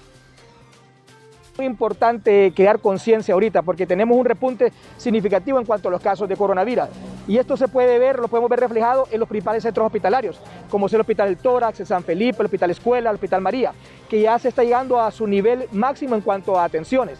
Es importante generar o concientizar a la población de que no hemos salido de la pandemia, que teníamos todavía y que esta enfermedad puede ser funesta a cierto tipo de la población que tiene factores de riesgo, ya sea personas mayores de edad, que sean hipertensos, diabéticos, que tengan su enfermedad de bases descompensadas. Como sabrán, este repunte viene precedido de que hemos sido afectados por dos fenómenos meteorológicos, que fueron ETA y OTA, que trajo consigo mayor regulamiento de las personas. Venimos también de la fiesta navideña, lo que son la fiesta de Navidad y de fin de año, que esto también que se insistió en la población en que no nos reuniéramos, no nos aglomeráramos, pero aquí tenemos los efectos a estos días. Muy importante que, por ejemplo, nosotros, las brigadas, los triajes y que los médicos estemos afrontando esto ahorita, interviniendo. En cuanto a las brigadas, es muy importante porque se anda captando el paciente, se va a la casa, se evita darle medicamento iniciando la enfermedad, y si el caso lo ameritase, que por la sintomatología que presenta el paciente, se deriva a las unidades pertinentes de salud. Pero más importante el abordaje, más importante que ahora tengamos mayor conocimiento de la enfermedad, que sepamos cómo tratarla, es generar la conciencia en la población. Las medidas preventivas y de seguridad son las que le van a salvar la vida.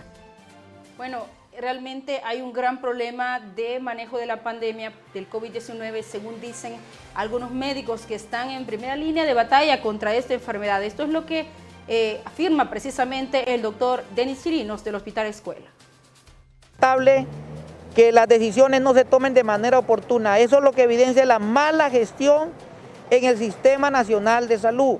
Y esa mala gestión no solamente ha significado muerte, dolor, no solamente ha significado falta de oportunidad en los hospitales, sino también hoy en día se suma más el hecho de que no se ha aprobado oportunamente la adquisición de la vacuna.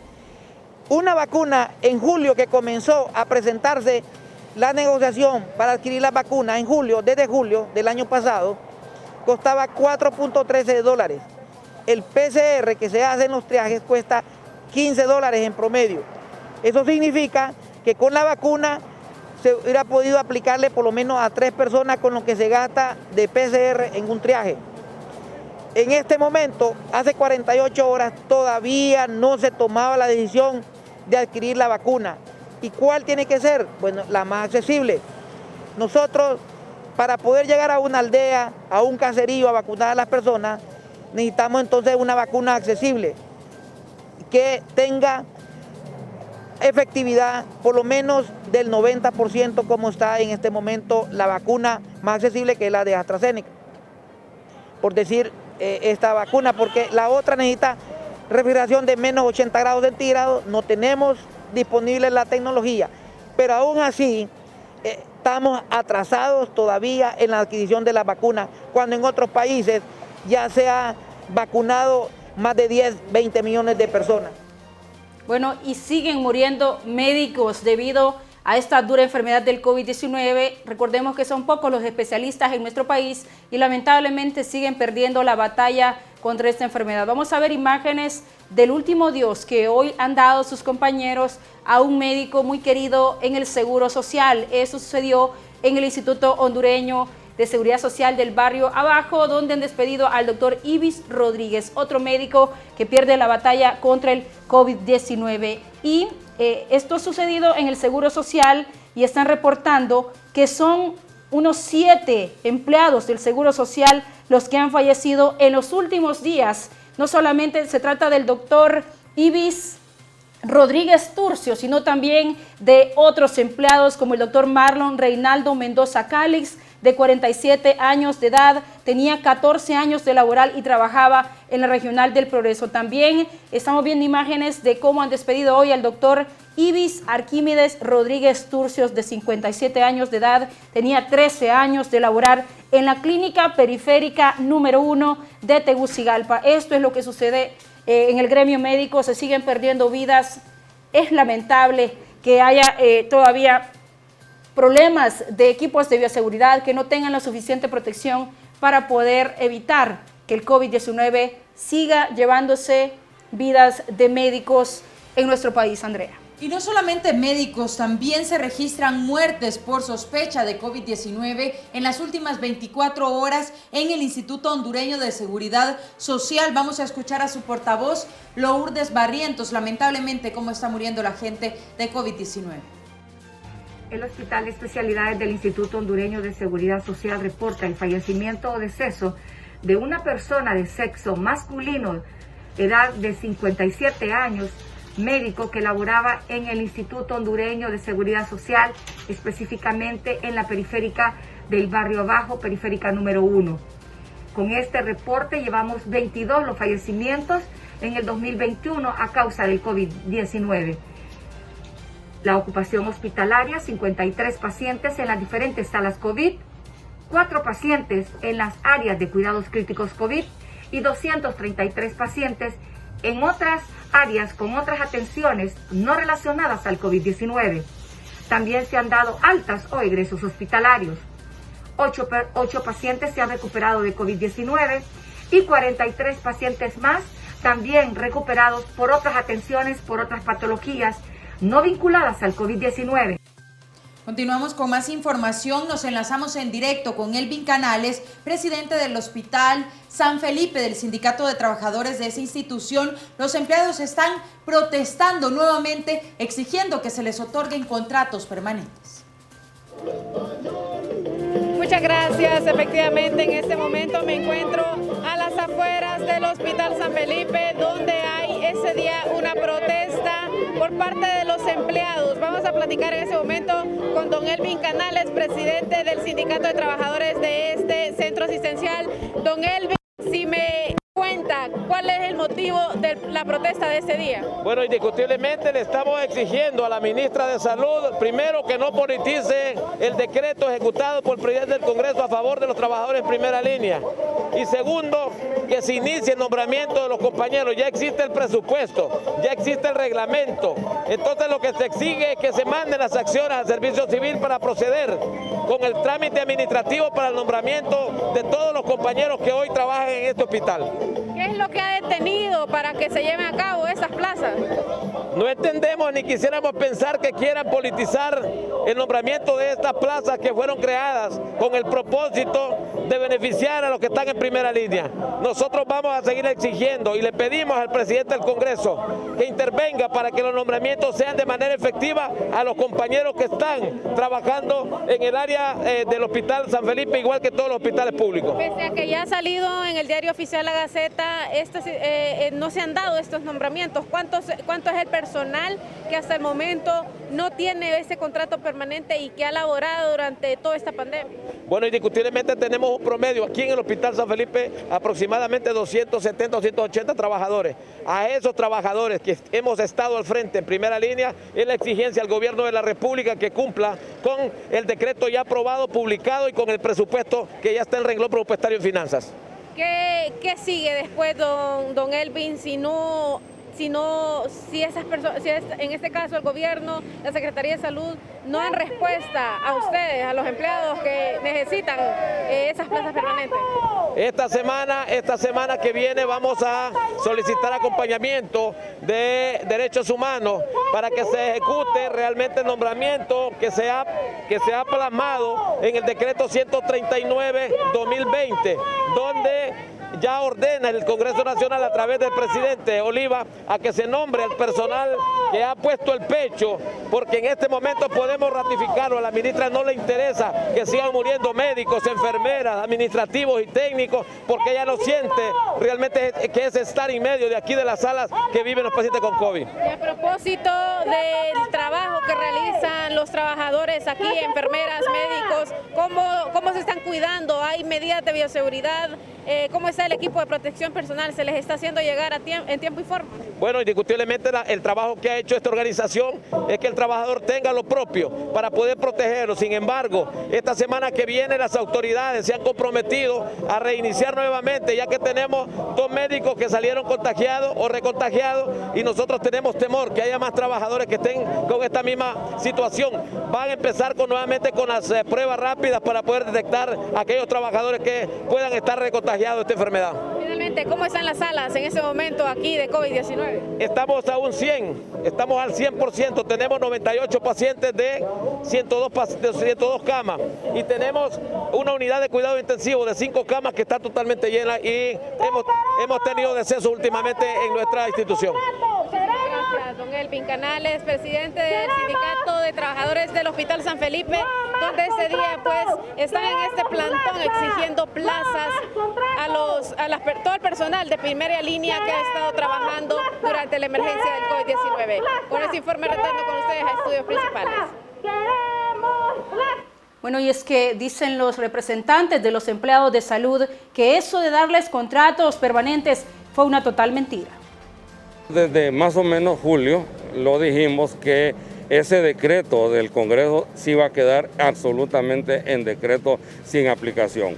Hasta este momento no han nombrado a ninguna persona bajo ese decreto, diciendo que falta el reglamento, diciendo que falta lo otro y lo otro. Realmente el Seguro Social, por ejemplo, ni le preguntaron para hacer ese decreto, estaba preparado financieramente y todo. Pero el sindicato y el colegio médico, por ejemplo, están haciendo las gestiones pertinentes para poder ayudar a nombrar a toda esta gente. Y ya se hizo efecto con el grupo médico en estos momentos, que se nombraron más o menos unos 298 médicos. Y el año pasado se logró nombrar a gente como enfermeras auxiliares y otro personal, y estamos, pero por gestiones eminentemente de gremios y no por aplicación de este decreto del Congreso Nacional. Y cuando es la 1:44 de la tarde, hacemos una breve pausa comercial. Ya volvemos.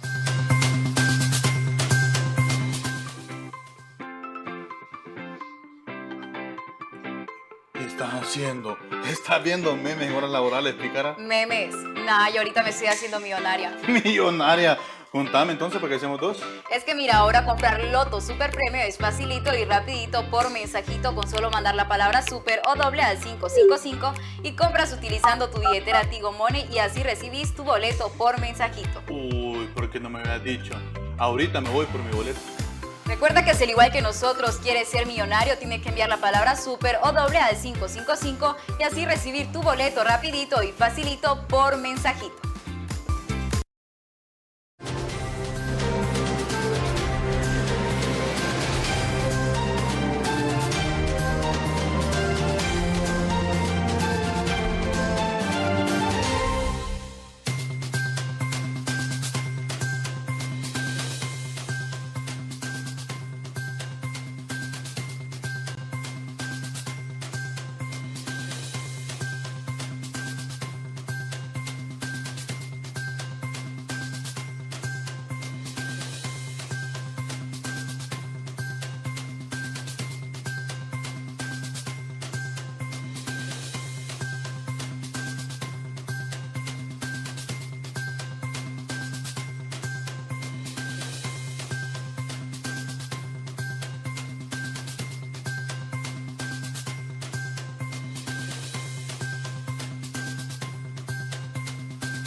Hoy los vendedores de San Pedro Sula han protestado porque no les dejan vender en un área pública. Sobre este tema nos informa Román Paz. Adelante.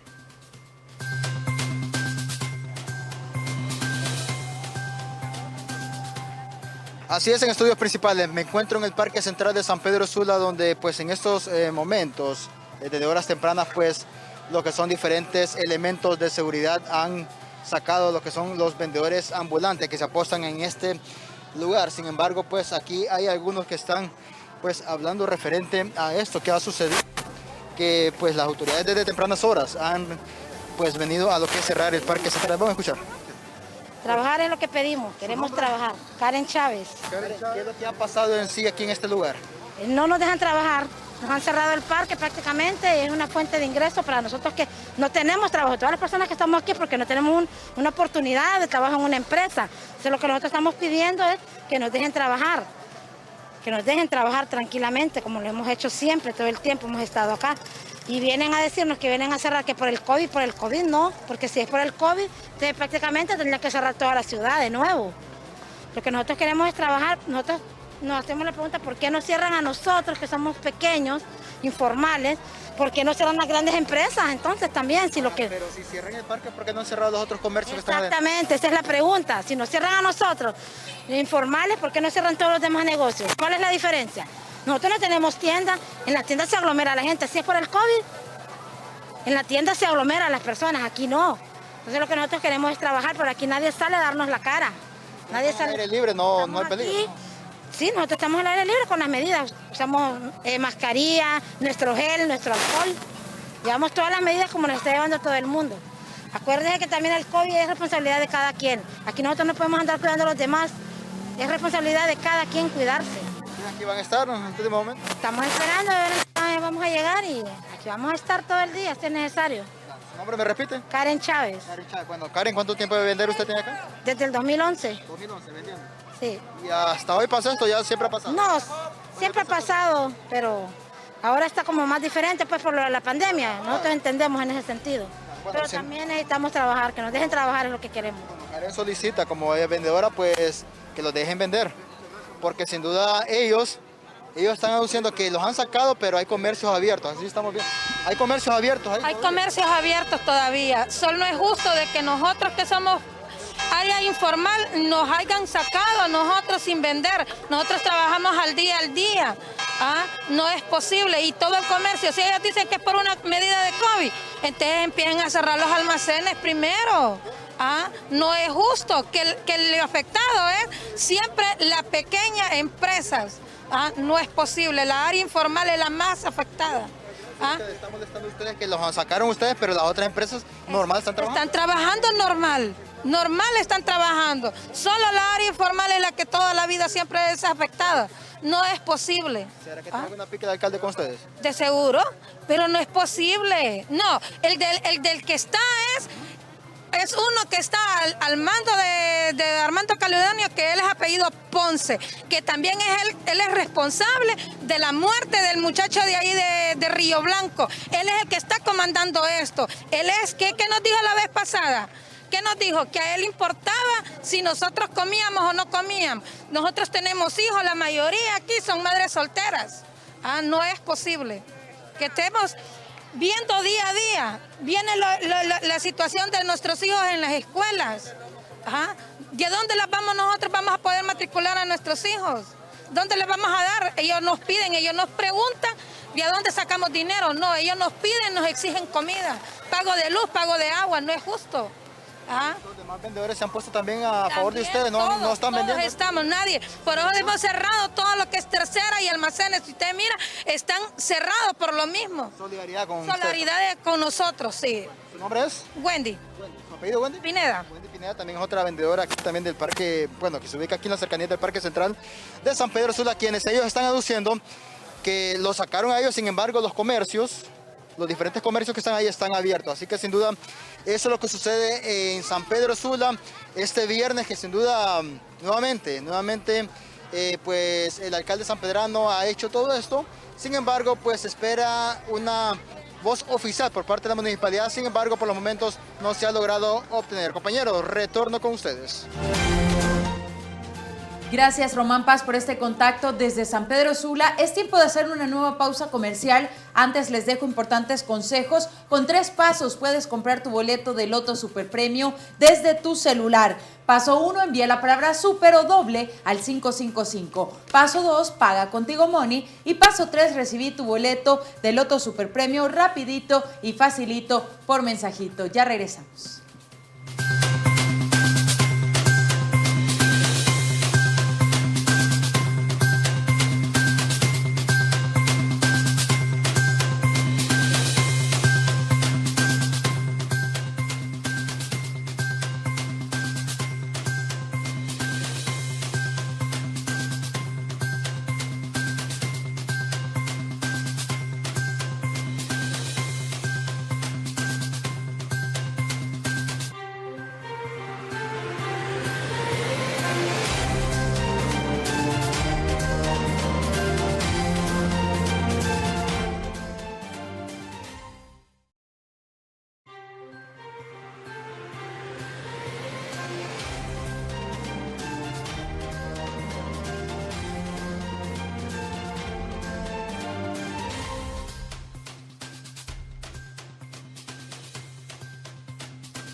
Bueno, ahora vamos a pasar una denuncia que nos han hecho llegar como Centro de Noticias GoTV. Y Román Paz se ha movido a esta zona donde piden reparación de carreteras en San Pedro Sula.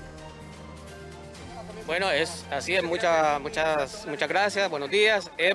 Es, como dicen, deplorable. La verdad es que cuando ya son los tiempos de política, ellos llegan a prometer y pues también se da que los proyectos ya están. Si más no recuerdo, ese proyecto ha sido catalogado o se ha financiado por el BID, parece, o el Banco Mundial. Hizo un desembolso y ya estaba aprobado, las 4 carriles. Pero ¿qué pasa? Ahí nomás quedó y nada más después solo se fueron así arreglando nada más la carretera, pero después ya no siguieron haciendo el proyecto. Entonces estamos cansados ya porque de acá, de San Pedro a Cofradía son 3 horas mínimo, 3 horas. Aparte de que aunque ustedes se quieran ir capeando los baches, siempre va a caer en otro. Porque como que se va de Tegucigalpa uno. Exactamente. Pero si usted va de aquí a Tegucigalpa gasta menos combustible que de aquí a Cofradía. Yo creo que con 400 lempiras va a Tegucigalpa y todavía le queda combustible. Pero usted va de aquí a Cofradía, tiene que meterle por lo menos 700 lempiras para que usted vaya tranquilo. ¿Qué pasa? Nosotros estamos pagando la tasa del siglo XXI, en los impuestos de todo. Entonces, ¿qué pasa? Nosotros necesitamos que lo que nosotros damos a la municipalidad como impuestos regresen como proyectos, pero no están, pues ellos como dicen, se van y se olvidan de lo que es Cofradía solo hasta cuando ya es la hora de volver de nuevo por el voto. Entonces ya el pueblo de Cofradía, sí, el pueblo de Cofradía está cansado. Eric Román. Entonces, Román es mi apellido. Sí. Bueno, también ahí está el colega Jimmy Barahona, también es periodista de allá, de lo que es sector de Cofradía. Jimmy, han ocurrido varios accidentes en esta carretera. ¿Qué estará pasando que las autoridades están haciendo de los oídos sordos para no apoyarles, ayudarles a ustedes en este clamor? Bueno, los accidentes son incontables, han habido también muertos. Y te tiras de 3 a 4 horas para poder transitarte en un recorrido de 30 minutos. O sea, es increíble cómo de momento la alcaldía se ha hecho de los oídos sordos y no quiere ver lo que un pueblo que le paga los impuestos a esta alcaldía, que paga el siglo XXI y de momento no han puesto un dedo en el sector de Cofradía. Ellos dicen que Inves, que INSEP, que el gobierno son los responsables de esta obra. Pero ellos, ¿qué han hecho? O sea, no han hecho nada, ni por lo menos un pinche pronunciamiento. Señor Armando Calidonio, dígale a su secretaria que le haga un pronunciamiento y lo tira por redes sociales. Con eso nos va a mandar un mensaje que usted quiere hacer algo por nuestro pueblo. Que Jimmy, de hecho, el mismo alcalde ha dicho que él ganó en Cofradía. De esta forma nos despedimos desde Centro de Noticias GOTV, emisión Meridiano. Gracias a ustedes por su fiel sintonía y les esperamos a las 5 de la tarde, siempre con entrevista al grano. Hoy con un interesante invitado, una periodista hondureña, orgullosamente que ha trascendido a nivel internacional, Neida Sandoval, así que conéctese con nosotros a las 5. Claro que sí, y también sígase informando a través de nuestras redes sociales en Facebook, GOTV Honduras. Buenas tardes.